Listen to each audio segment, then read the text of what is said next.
Om Swastiastu.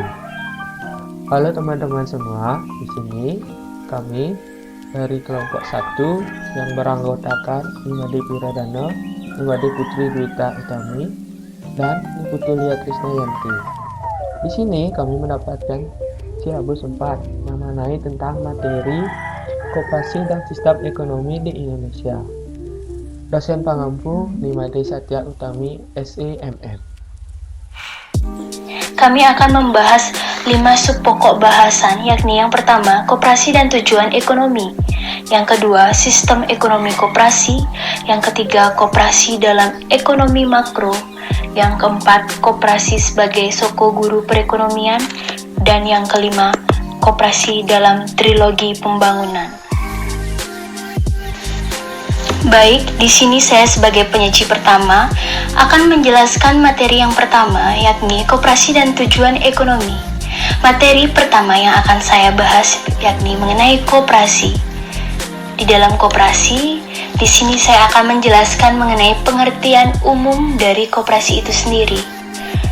Koperasi ialah badan hukum yang berdasarkan atas asas kekeluargaan yang anggotanya terdiri dari orang perorangan atau badan hukum dengan tujuan untuk mensejahterakan para anggotanya. Umumnya, koperasi dikendalikan secara bersama oleh seluruh anggotanya, di mana setiap anggota memiliki hak suara yang sama dalam setiap keputusan yang diambil di dalam koperasi. Koperasi merupakan badan usaha yang setiap orangnya atau setiap anggotanya memiliki tugas dan tanggung jawab masing-masing, yang memiliki prinsip dan berdasar pada ekonomi rakyat. Yang kedua, di dalam koperasi tentunya kita memiliki prinsip koperasi yang tercantum di dalam Undang-Undang Nomor 25 Tahun 1992, yakni yang pertama, keanggotaan koperasi bersifat sukarela dan terbuka. Yang kedua, pengelolaan dilakukan secara demokratis. Yang ketiga, pembagian SHU dilakukan secara adil. Yang keempat, pemberian balas jasa yang terbatas terhadap modal. Yang kelima, kemandirian. Yang keenam, pendidikan perkoperasian. Yang ketujuh, kerjasama antar koperasi. Tentunya, yang ketiga, di dalam koperasi tentunya koperasi di sini di dalam Indonesia mempunyai peranan yang sangat penting, teman-teman. Yang pertama, tentunya mengurangi tingkat pengangguran. Hal ini dikatakan karena dengan adanya koperasi akan dibutuhkan banyak pekerja untuk mengelola usahanya. Dan dalam hal ini tentunya dengan adanya koperasi kita dapat menolong nasib mereka yang membutuhkan pekerjaan. Kemudian yang kedua, mengembangkan kegiatan usaha masyarakat. Artinya, koperasi yang bergerak dalam bidang usaha pengadaan alat-alat pertanian yang dibutuhkan oleh petani. Kemudian, apa sih selanjutnya peran koperasi? Yang ketiga yakni meningkatkan pendidikan rakyat, terutama pendidikan perkoperasian dan dunia usaha.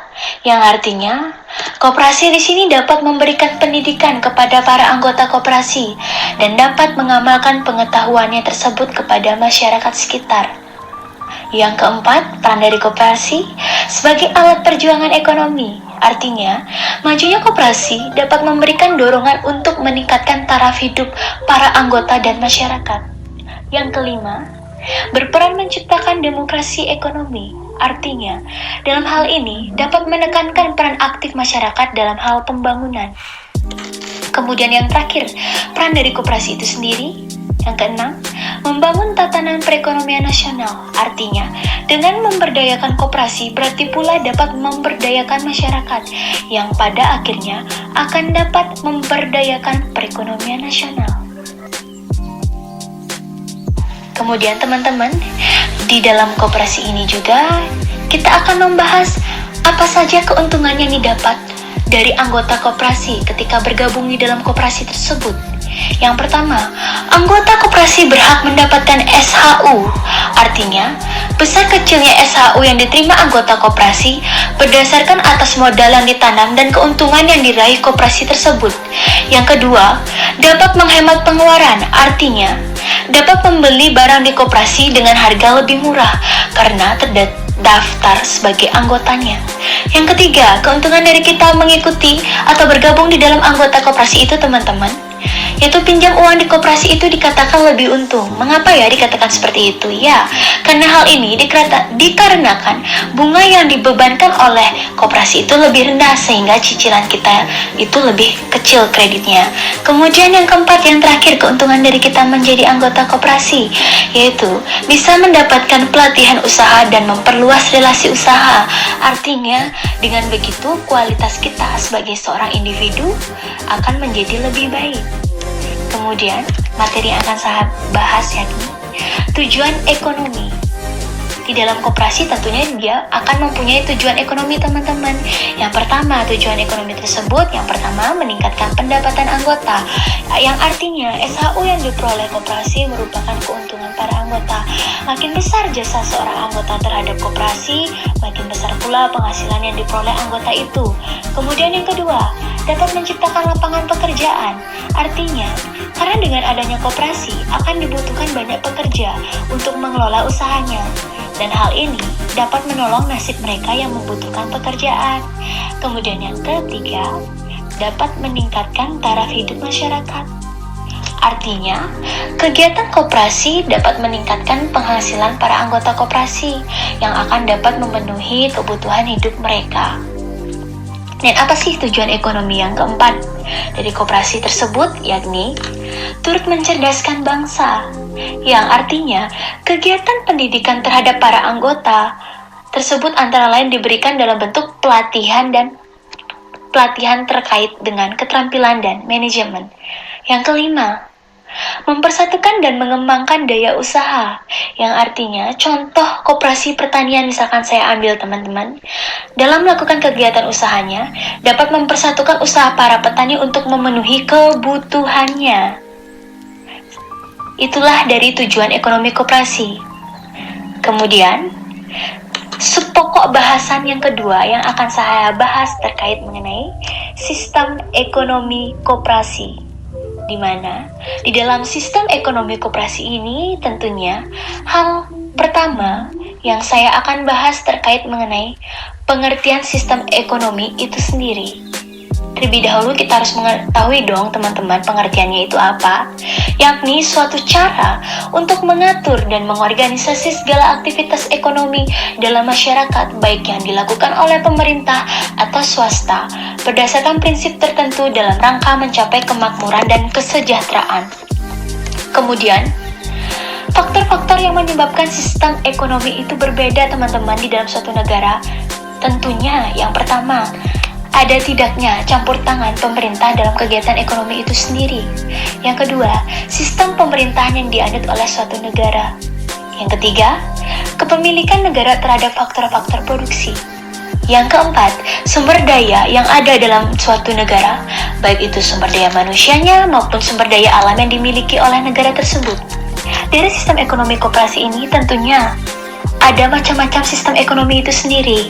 Yang pertama, sistem ekonomi tradisional, di mana sistem ekonomi tradisional ini merupakan sistem ekonomi di mana organisasi kehidupan ekonomi itu dijalankan menurut kebiasaan ataupun tradisi masyarakat secara turun-temurun yang mengandalkan faktor produksi apa adanya. Kemudian yang kedua, sistem ekonomi terpusat atau sering disebut dengan komando atau sering disebut dengan juga sosialis, di mana sistem ekonomi ini merupakan sistem ekonomi di mana pemerintah memegang peranan paling penting atau yang paling dominan dalam pengaturan kegiatan ekonomi itu sendiri. Kemudian yang ketiga, sistem ekonomi liberal atau sering disebut juga dengan sistem ekonomi kapitalis, yakni sistem ekonomi yang menghendaki kebebasan yang seluas-luasnya bagi setiap individu untuk melakukan tindakan ekonomi tanpa campur tangan dari pemerintah. Kemudian yang keempat tentunya teman-teman ada namanya sistem ekonomi campuran, yakni sistem ekonomi di mana satu sisi pemerintah memberikan kebebasan kepada masyarakat untuk berusaha dalam melakukan kegiatan ekonomi. Tetapi di sisi lain pemerintah juga ikut campur tangan di dalam kegiatan ekonomi itu sendiri yang bertujuan untuk menghindari terjadinya kekuasaan secara penuh. Kemudian, di sini saya akan sedikit menyinggung mengenai ekonomi Pancasila. Karena sistem ekonomi yang dianut oleh negara Indonesia adalah sistem ekonomi Pancasila, teman-teman. Di mana sistem ekonomi Pancasila ini adalah salah satu tata ekonomi yang dijiwai oleh ideologi Pancasila, yang di dalamnya terkandung makna demokrasi ekonomi, yaitu kegiatan ekonomi yang dilakukan berdasarkan usaha bersama, berasaskan kekeluargaan dan kegotong royongan dari, oleh, dan untuk rakyat di bawah pimpinan dan pengawasan dari pemerintah. Kemudian di sini juga saya akan sedikit menyinggung dari ekonomi koperasi. Kita harus mengetahui dulu, teman-teman, apa sih pengertian dari ekonomi koperasi itu sendiri?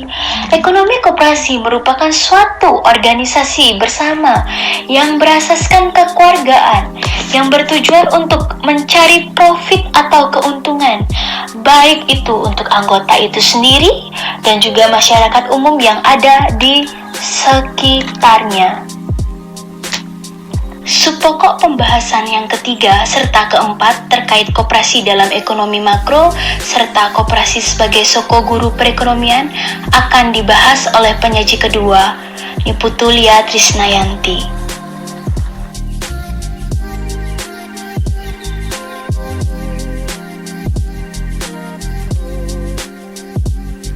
Baik, di sini saya akan membahas tentang koperasi dalam ekonomi makro. Koperasi dalam ekonomi makro merupakan 4 kontribusi dalam beberapa bidang. Yang pertama di bidang politik, merupakan kontribusi yang potensial terhadap pembangunan politik. Sejumlah harapan dari tanpa belajar para anggota koperasi yang berpartisipasi secara aktif dalam lembaga-lembaga koperasi yang diorganisasi secara demokratis. Yang kedua, di bidang sosial, merupakan kontribusi yang potensial terhadap pembangunan sosial budaya. Wadah ini sebagai perkumpulan yang bersifat sukarela dalam proses pembangunan dari bawah diharapkan akan bertitik tolak dari struktur sosial yang ada dan akan merangsang inovasi-inovasi tertentu yang dapat mengubah masyarakat tradisional tanpa merusaknya. 3. Bidang ekonomi sosial. Jika koperasi berhasil meningkatkan pelayanannya secara efisiensi bagi para anggotanya yang secara sosial ekonomis lemah dan miskin, maka ia telah memberikan kontribusi yang cukup besar terhadap proses integrasi ekonomi dan sosial. Yang keempat, di bidang ekonomi, merupakan kontribusi yang potensial terhadap pembangunan ekonomi. Dapat dibagi menjadi beberapa bagian. Yang pertama, perubahan secara bertahap perilaku para petani dan pengusaha kecil dan menengah yang semula berpikir tradisional menjadi termotivasi dan akan memperoleh kesempatan untuk memanfaatkan sumber dananya sendiri. Yang kedua, ada diversifikasi struktur produksi, di mana perluasan usaha penggandaan bahan makanan dari bahan mentah. Yang ketiga, peningkatan pendapatan dan perbaikan situasi ekonomi para petani, pengrajin, dan pekerja lepas dapat mengurangi kemiskinan di pedesaan.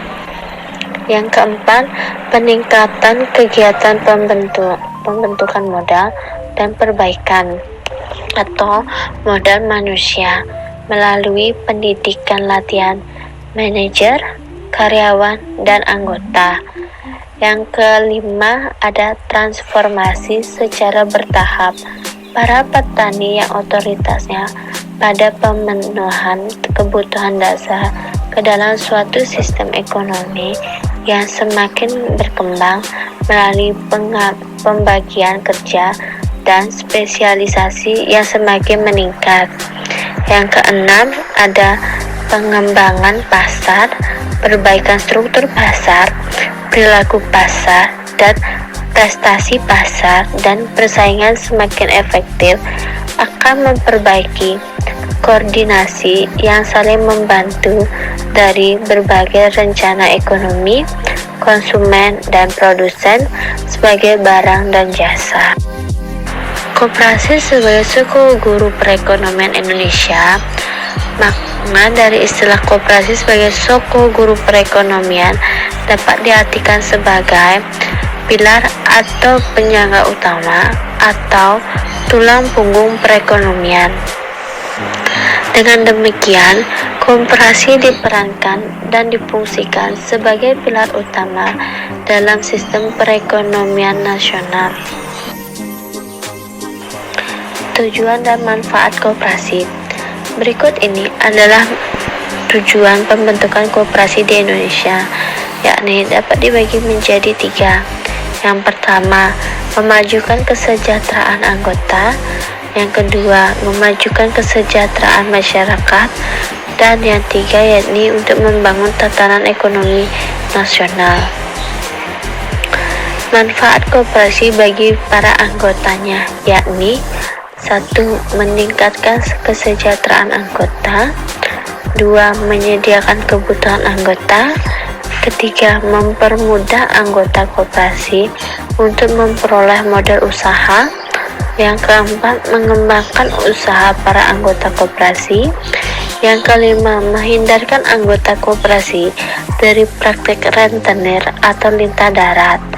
Yang keenam, pada setiap akhir tahun, anggota wajib mendapatkan keuntungan atau yang disebut dengan sisa hasil usaha atau SHU. 7. Setiap anggota dapat berlatih berorganisasi dan bergotong royong. 8. Setiap anggota dapat berlatih bertanggung jawab. Peran koperasi dalam meningkatkan kesejahteraan rakyat. Keanggotaan koperasi bersifat terbuka dan sukarela. Terbuka artinya anggota koperasi terbuka bagi siapa saja, sesuai dengan jenis koperasinya.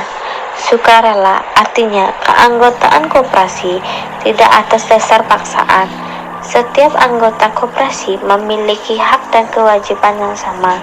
Jadi kesimpulannya, koperasi sebagai suku guru perekonomian Indonesia berarti bahwa koperasi sebagai pilar utama dalam sistem perekonomian nasional dengan tujuan utama koperasi yakni meningkatkan kesejahteraan anggotanya.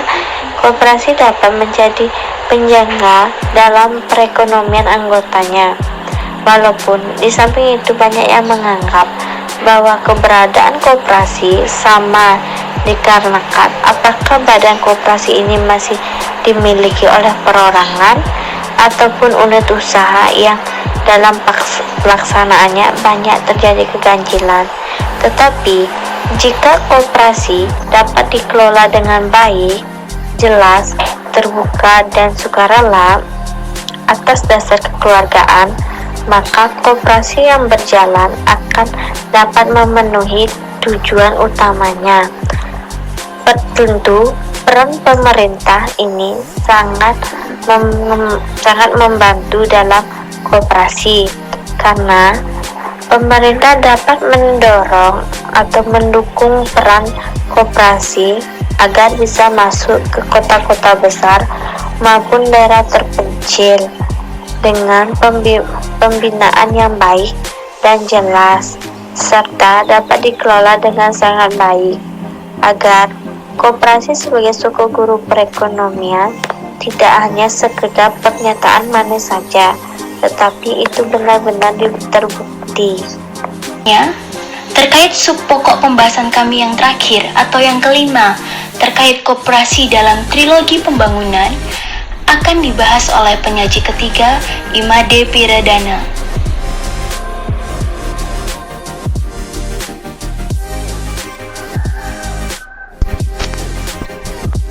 Baik, teman-teman semua, di sini saya akan menjelaskan koperasi dalam trilogi pembangunan.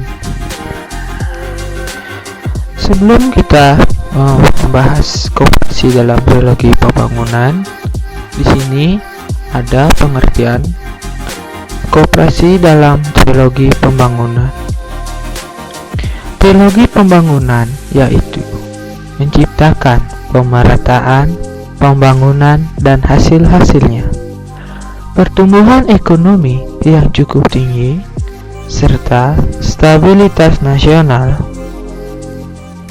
yang dinamis dan strategis yang dapat dijadikan sebagai misi yang melekat pada masing-masing pelaku ekonomi, baik negara, swasta, maupun koperasi di dalam sistem ekonomi nasional yang kita bangun.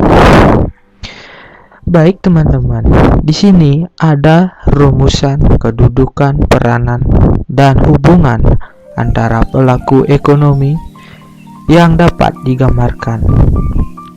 Yang pertama itu ada BUMN, koperasi, dan swasta. Di sini BUMN, koperasi, dan swasta hendaknya ditempatkan pada posisi dan kedudukan yang setara. Setiap pelaku ekonomi, baik secara normatif maupun operasional, memiliki hak hidup yang sama, sesuai dengan misi yang diembannya. Kemudian, yang kedua ada BUMN, koperasi, dan swasta hendaknya melakukan peranan masing-masing dengan memanfaatkan keunggulan komparatif yang dimiliki keunggulan koperasi. Di sini yang dimaksud ialah bahwa masing-masing pelaku ekonomi mempunyai suatu kelebihan di suatu bidang jika dibandingkan dengan pelaku ekonomi lainnya. Beberapa sektor swasta yang dimiliki dan dikelola secara perseorangan, keluarga, dan atau sekelompok kecil orang yang memiliki modal untuk mencapai tujuan, memberi keuntungan yang semaksimal mungkin. Lain halnya dengan koperasi yang merupakan wadah ekonomi rakyat yang berwatak sosial, beranggotakan orang-orang, dimiliki dan dikelola oleh anggota untuk kepentingan anggota serta masyarakat secara kekeluargaan. Kemudian di sini ada ciri-ciri pelaku ekonomi. Maka dalam keunggulan yang ada di dalam keunggulan komparatif yang khas yang sangat erat kaitannya dengan trilogi pembangunan nasional. Di sini ada 3. Yang pertama itu ada BUMN. Di sini BUMN cenderung untuk melakukan peran utama sebagai stabilisator dan perintis perekonomian nasional. Kemudian yang kedua ada swasta, cenderung mengarah untuk melakukan peran utama di bidang pertumbuhan ekonomi nasional. Kemudian yang ketiga, koperasi mengemban peran utama di bidang pemerataan pembangunan dan hasil-hasilnya. Baik, sekian materi yang dapat saya sampaikan dalam trilogi pembangunan nasional. Selanjutnya, teman-teman semua, tentunya kami sebagai kelompok penyaji akan memberikan pertanyaan kepada kelompok penyangga terkait materi yang telah kami sampaikan tadi. Pertanyaan pertama yakni, apa makna dari pengelolaan dilakukan secara demokratis dalam prinsip ekonomi? Yang kedua, mengapa koperasi dikatakan dapat menghindarkan anggotanya dari praktek rentenir atau lintah darat? Yang ketiga, mengapa BUMN berperan penting dalam perekonomian nasional? Itulah pertanyaan dari kami untuk kelompok penyangga.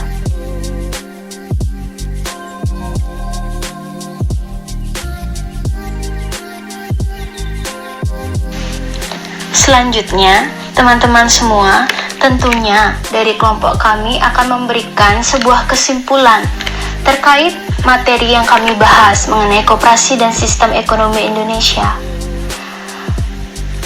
Koperasi merupakan badan hukum yang berdasarkan atas asas kekeluargaan, yang anggotanya terdiri dari orang perorangan atau badan hukum dengan tujuan untuk mensejahterakan para anggotanya. Di dalam koperasi, tentunya setiap anggotanya mempunyai hak yang sama, serta memiliki tugas dan tanggung jawabnya masing-masing. Koperasi di Indonesia dijalankan dengan prinsip yang tercantum di dalam Undang-Undang Nomor 25 Tahun 1992. Koperasi di Indonesia mempunyai peranan yang sangat penting, terutama dalam dunia perekonomian demi terciptanya pembangunan yang merata. Sebagai anggota koperasi, tentunya juga kita mendapatkan suatu keuntungan, terutama dalam hal meningkatkan pendapatan para anggotanya. Terkait dengan sistem ekonomi koperasi, bahwa sistem ekonomi yang dianut oleh negara kita yakni sistem ekonomi Pancasila yang terkandung makna demokrasi yang dijiwai oleh ideologi Pancasila dari, oleh, dan untuk anggota koperasinya. Di dalam ekonomi makro mempunyai 4 kontribusi penting dalam berbagai bidang yang berbeda-beda. Sedangkan koperasi sebagai sokoguru perekonomian merupakan sebuah pilar atau penyangga utama atau sering dikatakan sebagai tulang punggung perekonomian, serta koperasi juga dikatakan sebagai trilogi pembangunan yang dapat menciptakan pemerataan pembangunan serta dapat menciptakan stabilitas nasional yang dinamis. Dari kelompok kami tidak hanya memberikan sebuah kesimpulan, tetapi kami di sini juga mempunyai saran terkait koperasi, teman-teman. Semakin berkembangnya zaman, harus membuat koperasi lebih tertantang untuk membenahi fasilitas dan sumber daya manusia, serta manajemen lebih baik. Karena, kalau tidak, koperasi akan terus meredup apalagi di zaman era globalisasi sekarang ini. Dibutuhkan juga sosialisasi dan pendidikan perkoperasian kepada masyarakat, agar dapat melahirkan kadar-kadar koperasi yang dapat diandalkan. Diharapkan juga kerjasama dari pemerintah dan gerakan koperasi itu sendiri untuk dapat membuat koperasi menjadi lebih baik, sehingga koperasi dapat memenuhi kebutuhan masyarakat dan dapat mewujudkan kesejahteraan para anggotanya dan juga masyarakat.